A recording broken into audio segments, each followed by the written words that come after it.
மலை மீது விளையாடும்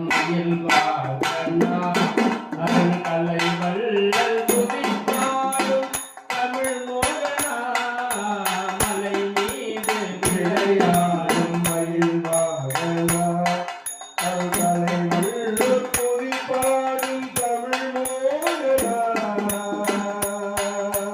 மலை மீது விளையாடும் மயில்வாகனா அதன் கலை வள்ளல் துதிப்பாடும் தமிழ் மோகனா மலை மீது விளையாடும் மயில்வாகனா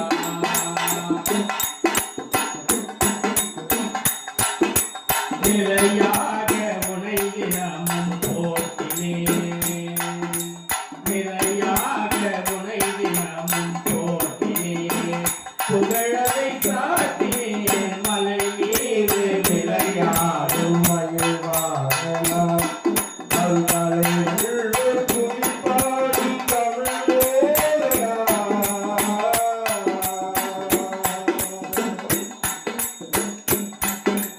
ஒரு காலை தூக்கி நின்றாடுவோமே ஒரு காலை தூக்கி நின்றாடுவோமே ஒரு காலை தூக்கி நின்றாடுவோமே இங்கு உபதேசம் கேட்டீட செய்த கோமே ஒரு காலை திறவாமல் காத்திடும்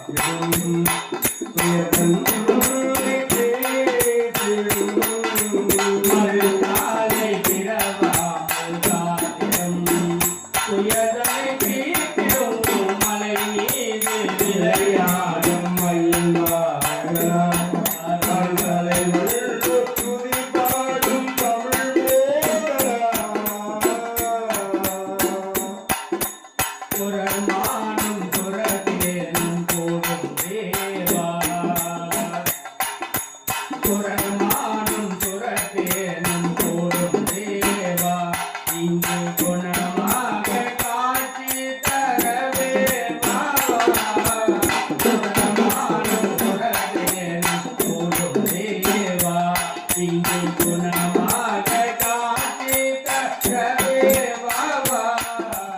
அறநூலம் தனவாரல் துதித்திடோ அருளை ஒழித்திடோ அறநூல தனவாரல் துதித்திடும் அருவியை ஒழித்திடும் மலை மீது விளையாடும் மயில்வாகனா அல்கலை வள்ளல் துதிப்பாடும் தமிழ்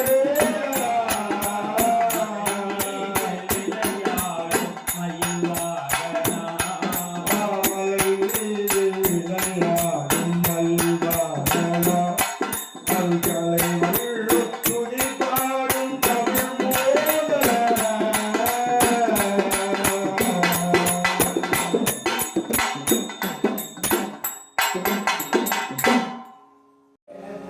ஆத்தாலயங்கள் அபிராம வள்ளியை அண்டமெல்லாம் பூத்தாலை மாதுளம்பூ நிறத்தாலை குடியடங்க காத்தாலை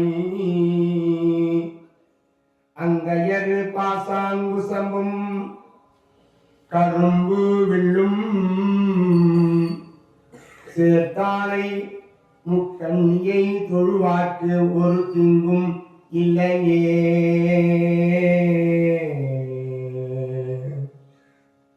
வெண்தாமரைக்கன்று நின்பதம் தாங்க எங்களை உள்ள தன் தாமரைக்கு தகாதுகளோ ஜகமேழும் அளித்தே உண்டான் உறங்க ஒழித்தான் பித்தாக உண்டாக்கும் வண்ணம் கண்டான் சுவைகொள் கரும்பே சகலகலாவல்லியே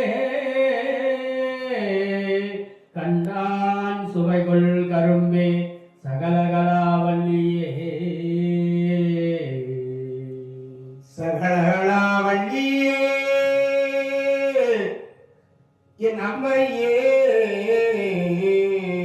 அங்கி தோன்றி அழகுடை பாவையாய் தங்கி அத்திமூர் கலியும் தலத்தொழிலும் தேவியை எங்குமாகி இறை செய்த பாண்டவர்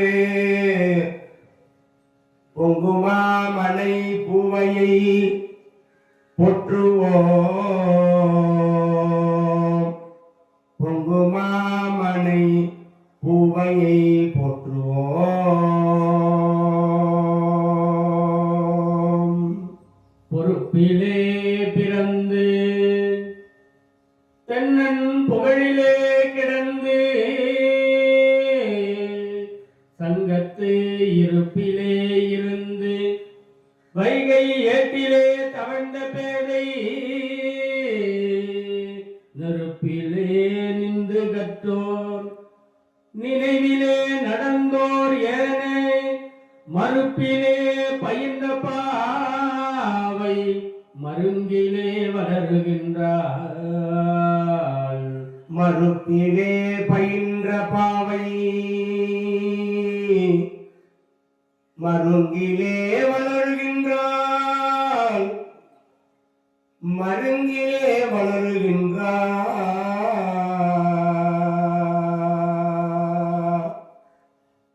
அரகர நம பார்வதி வகையே மகாதேவா. எப்படியா யமுனை நதியிலே ஒரு பெண்ணு பரிசல் ஓட்டுதே சின்ன பொண்ணு.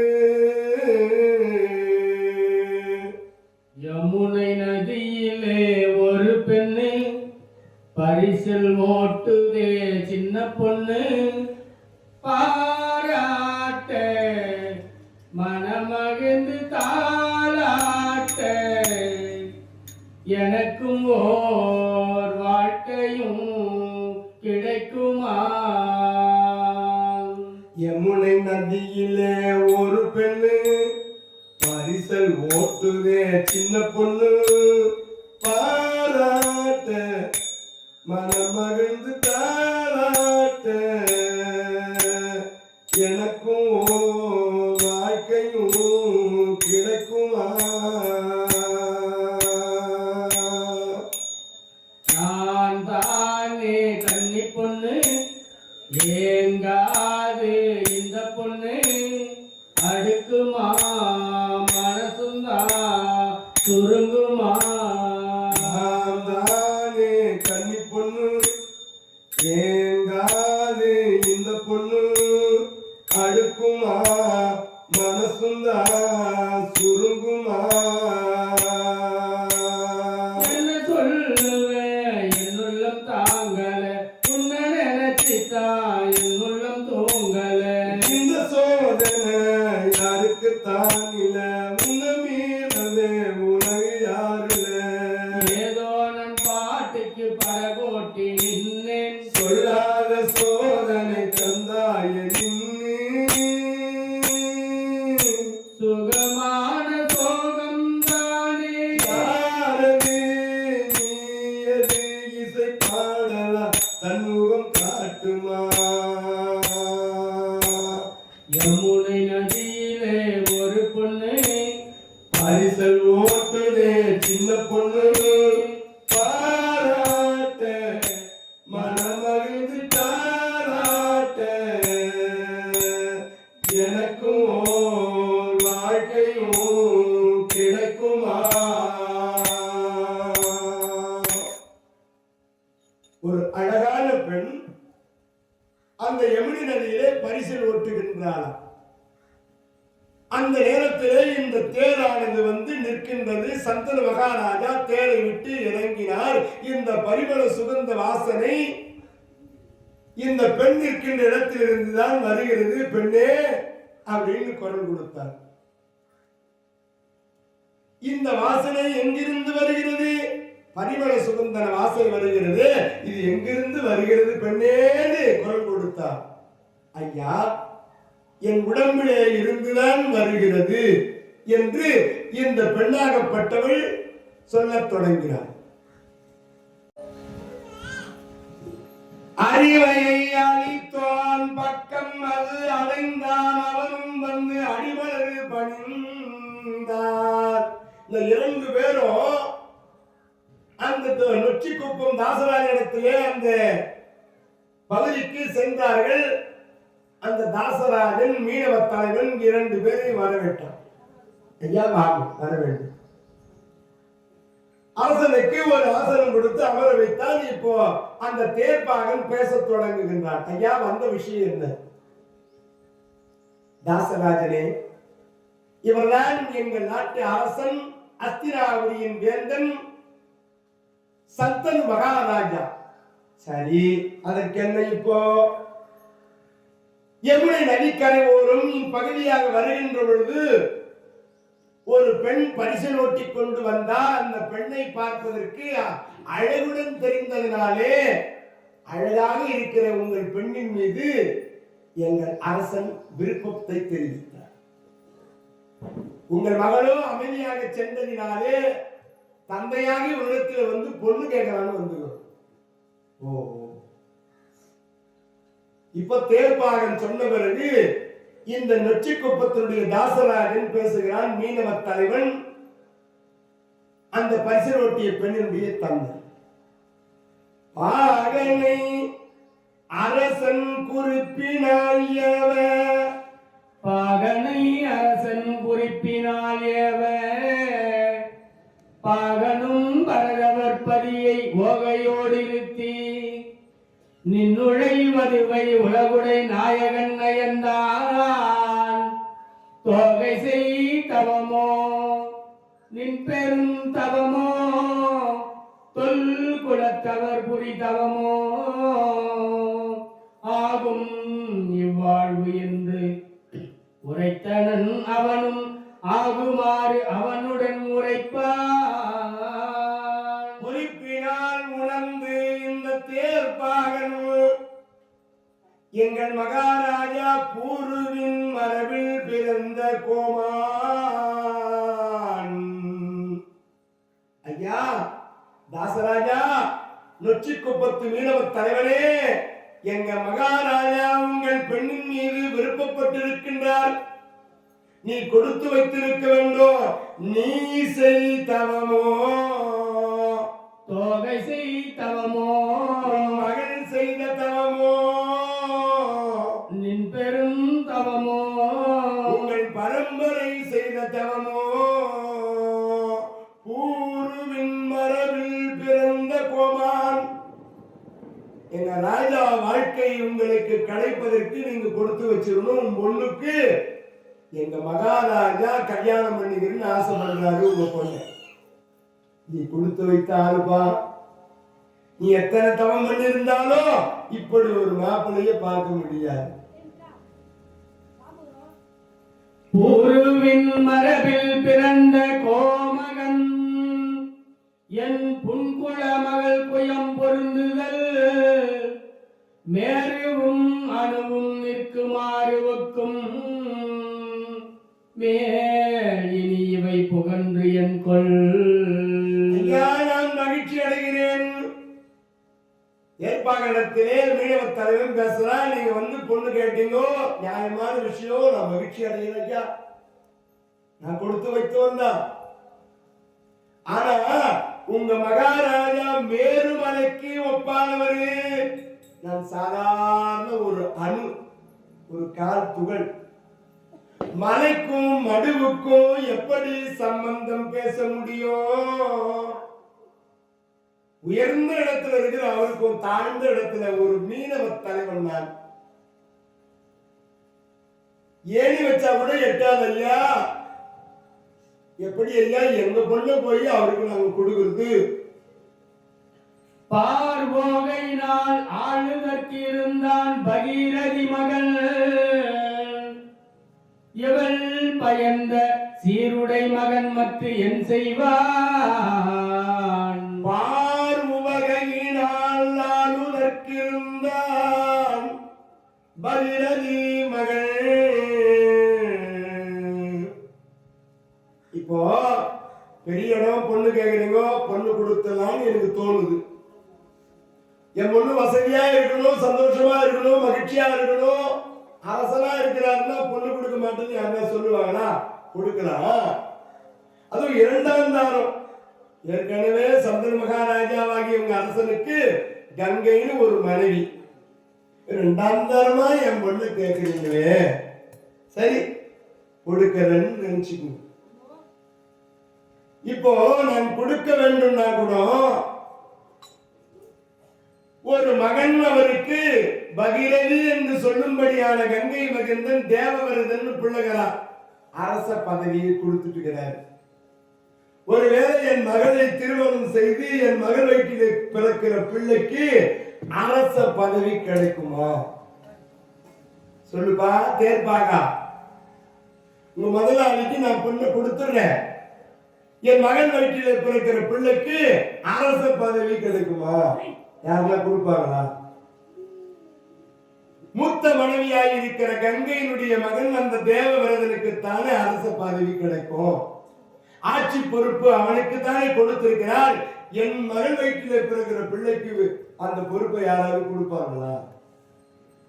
ஆகினாலே இந்த தாசராஜன் மீனவ தலைவன் பொண்ணு தர சம்மதம் தெரிவிக்கவில்லை, மறுத்து விட்டான்.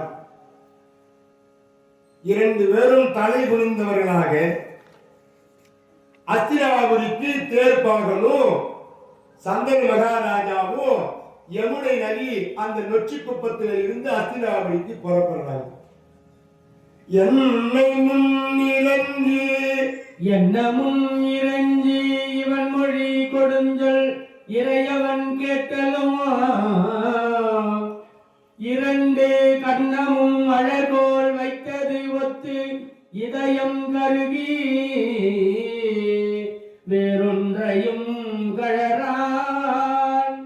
முன்னம் உன்மரத்தால் முனையிடு சாபம் முடிந்தது என்று ஆகுலம் முற்றி அன்னமும் குயிலும் பயிலும் நீல் படைப்பை அத்தினாபுரியை மீண்டும் அடைந்தார்.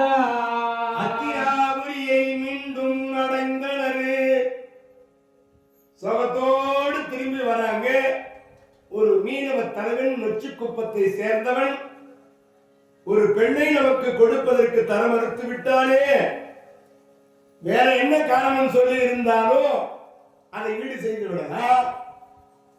2வது மனைவி, அந்த மனைவிக்கு பிறக்கிற பிள்ளைக்கு அரச உரிமையை கொடுக்க முடியுமா? அரசனால் ஒன்றும் பேச முடியல.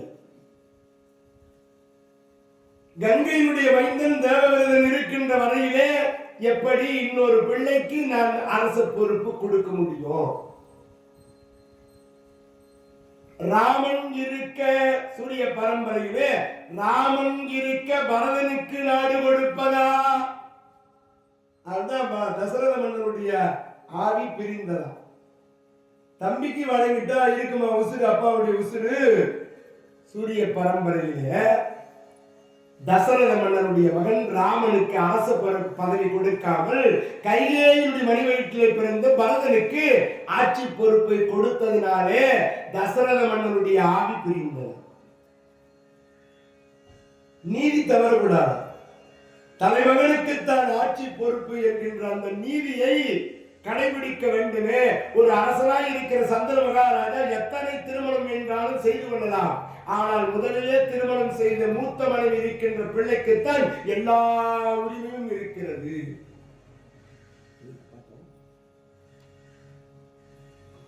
ஆகையால்தான் சந்திர மகாராஜா கம்முன்னு வந்துட்டார். எந்த வார்த்தையும் பேச முடியல. அந்தோ வந்தவருக்கு இந்த பெண்ணின் மீது இருக்கிற ஆசை, அன்பு, பாசம், நேசம், காதல் அது குறையவில்லை. கங்கையுடைய நினைவு மறந்து விட்டது.